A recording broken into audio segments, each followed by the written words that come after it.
Well, things continue to go very, very badly. What the hell? I spilled friggin' coffee all over myself here. How the hell did this happen? Boy, isn't that a great way to start the show. Anyway, oh Lord. I got a few stories I want to cover. It is Friday afternoon, and I just kind of want to do a roundup of things I hadn't gotten to yet today. Got a couple of stories involving prosecutors to get to. In fact, why don't we begin there? I also, by the way, just to tease what else we have, I've got two stories about prosecutors.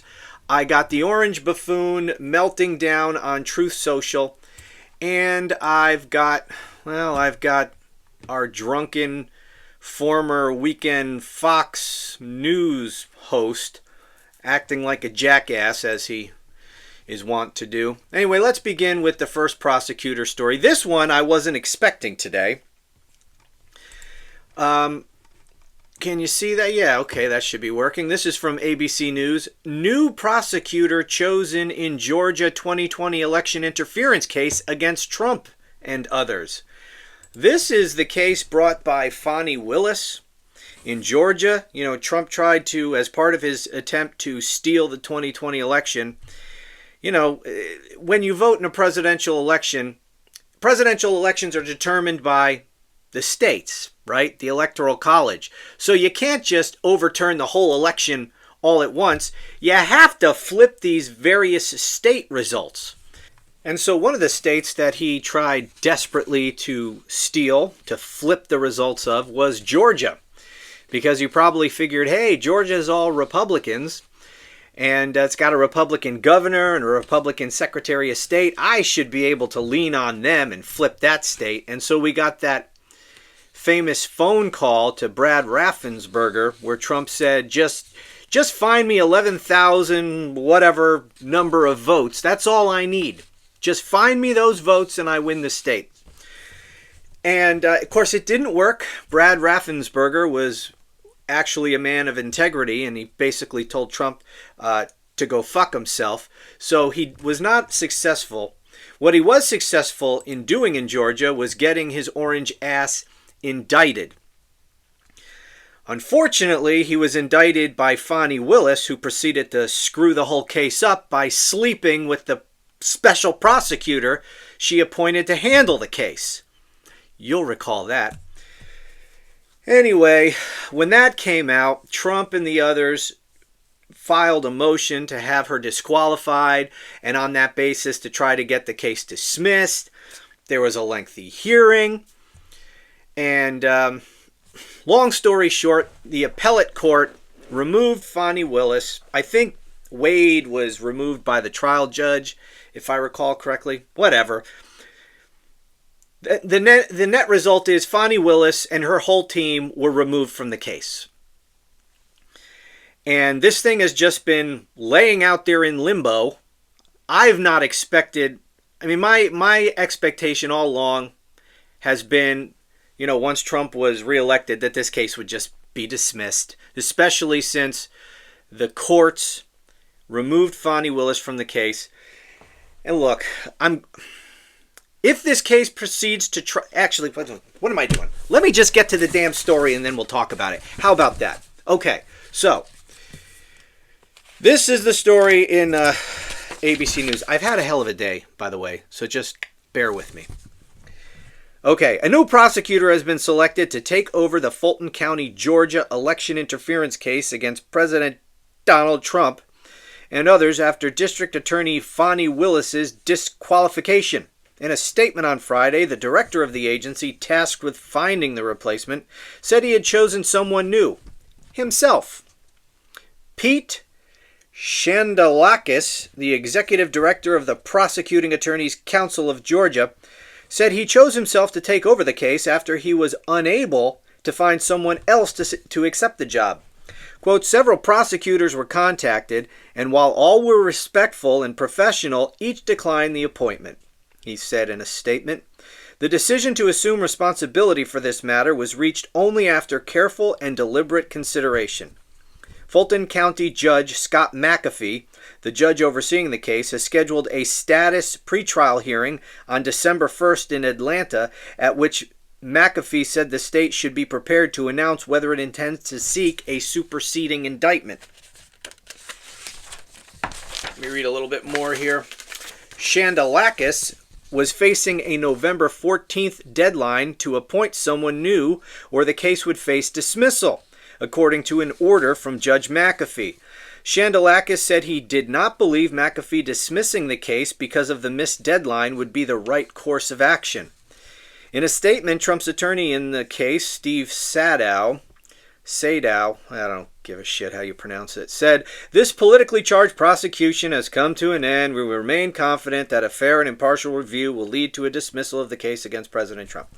Shandalakis wrote in a statement that he had not had sufficient time to complete a review of the case file, saying he received 101 boxes of documents from the DA's office in late October and an 8-terabyte hard drive of the case file just last week. He said that by appointing himself to the case, he can complete a comprehensive review and make an informed decision regarding how best to proceed.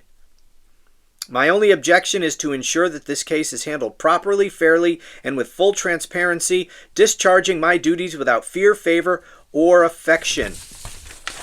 Okay, now let's discuss. Going back to the dismissal of Fani Willis and her entire office, once that happened and Trump was reelected by the idiots in this country, I figured, okay, this case is going to just get dismissed eventually, and that'll be that. It's really the only case that was indicted, in which there were indictments against Trump and others, that is still active. And honestly, I had forgotten all about it. And so what happened is the appellate court removed Fani Willis and her entire team, and then they appealed it to the state Supreme Court. State Supreme Court said, "Nah, we're not going to touch it. We're going to let the appellate decision lie." So that's why Fani Willis and her team were completely removed. Now, there was no basis for removal. Now, I'm not defending her at all. To say that was poor judgment, to appoint someone you were sleeping with to prosecute a former president of the United States and his chief of staff and a bunch of other high-level people, that is just stupid. There's no excuse for that. That said, however, it's not a legal justification to remove her from the case. There's no bias against the defendants just because she was boinking her prosecutor, right? I mean, can I say that she was boinking or she was being boinked? That's probably the more appropriate phrasing. She was being boinked by her special prosecutor. There's no bias there. There's no conflict of interest that would deprive the defendants of a fair trial. It was bullshit. But it was stupid. So anyway, she's removed. And then I figured, as most people did, that this will just go to some other, a Republican prosecutor, and that person will just dismiss the case, and that'll be that. Now, that might end up happening. I don't know anything about this Shandalakis character, who is the executive director of the Prosecuting Attorneys Council of Georgia. I know nothing about him. I don't know whether he's a Republican, Democrat, but I've got to say, he could have there was a deadline imposed by the trial judge saying, if a prosecutor needs to be appointed by November 14th. Because what happened is, once the appellate court ruling was final, the case went back down to the trial court judge to proceed with the indictment. Okay? And so when it got kicked back down to McAfee's court, there was no prosecutor. And I guess under Georgia law, it falls on this director of the Prosecuting Attorneys Council to find a replacement prosecutor. And Judge McAfee gave him a November 14th deadline for finding a new prosecutor. And he couldn't find one because nobody wanted the case for, obvious reasons. And so he just appoints himself. And the fact that he says that letting the trial judge just dismiss the case because we missed the deadline would not be the right thing to do. He could have easily just done that. I mean, if he was a partisan hack, I mean, that would have been the perfect way to have this thing dismissed. Just don't appoint anyone, and then the judge will dismiss the case, and that'll be it. So the fact that he even appointed himself after having been unable to find anyone else, I don't know, that's a positive sign, I guess. And then how he says, first of all, look at all that evidence. Where did he say? 101 boxes of documents and an 8 terabyte hard drive? Holy shit! That's a lot of evidence. And the fact that he said, look, I'm not going to make a determination. I'm going to be fair. And what did he say? My only objective is to ensure that the case is handled properly, fairly, and with full transparency, discharging my duties without fear, favor, or affection. Now, he could be a political hack in just saying that, and then after reviewing, he's going to say, it was a political witch hunt, so I'm going to move to dismiss this case. That could happen. I don't know. I know nothing about him, but at least he's saying the right things here. So I don't know.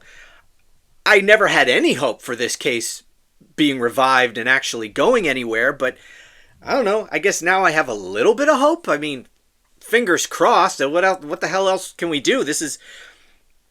It's not bad news. I don't know how good it will ultimately turn out to be, but it's not bad. I mean, these people need to be held fucking accountable. You got Mark Meadows, Donald, obviously the criminal in chief. There's Mark Meadows. I think Giuliani was indicted down there. Was Sidney? I don't even remember all of them who were indicted. A lot of them were indicted, and a few of them already pled guilty on those charges. I think Jenna Ellis did. There was at least one or two others who also pled guilty. So I don't know. Fingers crossed. I hope this is a serious prosecutor. If he is a serious, nonpartisan prosecutor who is going to follow the law, then this case will not be dismissed and these people will be prosecuted. And Donald Trump will then at some point be put on trial in Georgia. I mean, I had no expectation that would actually happen. Now, I'm not going to get my hopes up. A little bit of hope. And since I don't know what the statute of limitations is on these charges down there, but it doesn't matter. Because the statute of limitation only applies to bringing the charges. He's not going to be put on trial while he is in office, I can almost guarantee. I seriously doubt the Supreme Court would let a trial actually proceed against him while he is president, because he'd have to go down there and he'd have to spend time defending himself. I can't imagine that the Supreme Court is going to let that happen. But since the indictment is already been returned and on file, whatever the statute of limitations doesn't matter. We can wait till his fat orange ass is out of office. And you know what? If this case does proceed and this prosecutor does go forward with these charges against Trump, this is all the more reason that he's going to desperately try to cling to power and not leave office, because this indictment might be waiting for his ass once he leaves office. Anyway, okay, so we had that story. Then I'll just do this other prosecutor story. As you might have heard, Trump earlier today posted on Truth Social that he was directing Attorney General Pam Bondi to... actually, why don't we just take a look at it, shall we? I wasn't planning on doing this. You're going to have to bear with me here. I need to pull it up. Okay, where is it? Here you can see what I'm doing. No secrets here. Scroll through all this insanity. Okay, here's what he wrote. Show more. There we go. He wrote, "Now that the Democrats are using the Epstein hoax involving Democrats and not Republicans to try and deflect from their disastrous shutdown and all of their other failures, I will be asking AG Pam Bondi," that stands for Attorney General, "and the Department of Justice, together with our great patriots at the FBI, to investigate Jeffrey Epstein's involvement and relationship with Bill Clinton, Larry Summers, Reid Hoffman, J.P. Morgan Chase, and many other people and institutions, to determine what was going on with them. Not me, them! And him, Jeffrey Epstein. And he was not my best friend. I never met him. This is another Russia scam, with all the arrows pointing to the Democrats. Records show that these men, and many others, spent large portions of their life with Epstein and on his island. Stay tuned.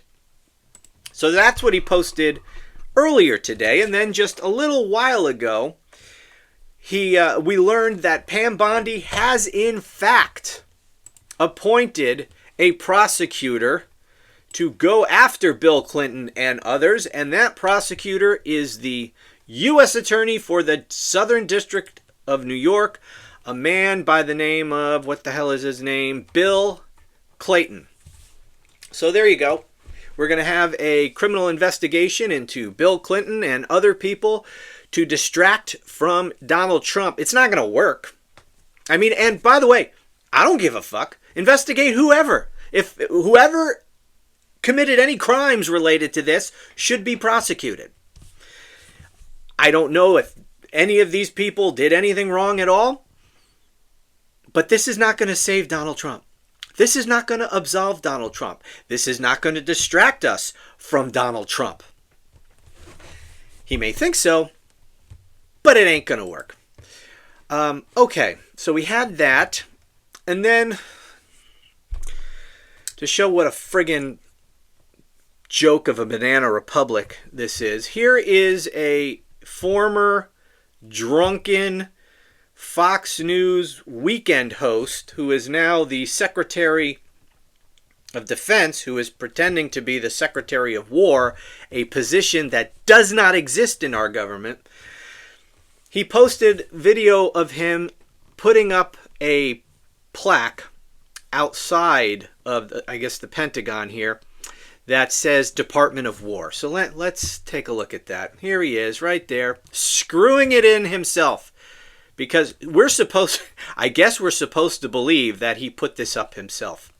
Not like the people who installed this just, put up all the screws and then screwed that final one in almost, just do it almost so that the Secretary of Defense could come out there and pretend that he put the plaque up himself and he could just do the last few turns of the screwdriver for the cameras so that they can put it all over social media. Because that's what he exists for. Being the Secretary of Defense, that's an ancillary job. His primary job is to be a social media shitposter, because that's, what most of their primary jobs are. I mean, look at friggin' Kristi Noem. I mean, she exists to play dress up and go on Fox News and to make little videos for social media. Being the Secretary of Homeland Security, that's secondary. Okay, what else do I have here? Okay, finally, this man, not only is he desperate because of Epstein, he's also desperate because his poll numbers are now at 36%, according to the latest AP poll. He's underwater on every major issue. Republicans just got their asses handed to them last week in the election. Democrats are leading Republicans in the generic congressional ballot by 8 points. And all indications, all historical precedent, and all of the information we have right now would lead one to conclude that the most likely outcome of the midterm elections is that Republicans are going to get destroyed. And that will be very, very bad for Donald Trump because, it's easy to cover things up, or at least not that difficult to cover things up effectively when you have willing accomplices in control of Congress. When you lose control of Congress and the other party gets the power to subpoena and call witnesses and documents and all this kind of stuff, yeah, that's leading a successful cover-up under those conditions, not so easy. And so he is scared to death of that coming out. Anyway, so he is desperate for his party not to lose the midterms. And one of the main reasons driving his poll numbers into the shitter is that he's destroying the economy and the price of everything is through the roof. And so what, for Donald Trump, is the most effective way to deal with this? Would it be to change policies that are leading to increased prices? No. It is to just deny that prices are rising. It is to deny the economic reality that people are actually living with. So here's what he posted again on Truth Social. Cost and inflation were far higher under the sleepy Joe Biden administration than they are now. In fact, costs under the Trump administration are tumbling down, helped greatly by gasoline and energy. You notice how I capitalized energy? Because that's really important. Affordability is a lie when used by the Dems. It is a complete con job. Thanksgiving costs are 25% lower this year than last under crooked Joe Biden. We are the party of affordability. Why? Because I said so, that's why. So there you have it. Instead of actually doing something, like reversing his awful policies to bring down the price of things, he's just going to deny that the prices are a problem. You know, he tried this earlier in the week when he was on with Laura Ingraham, and all he did was infuriate people, including his MAGA base, who accused him of being out of touch and accused him of doing exactly what Joe Biden did, which was to deny the actual economic reality that people were living with. MAGA was even pissed. So, you know, I don't know that doubling down on this denial strategy is going to work. But then again, the guy's an idiot, and this is what he does.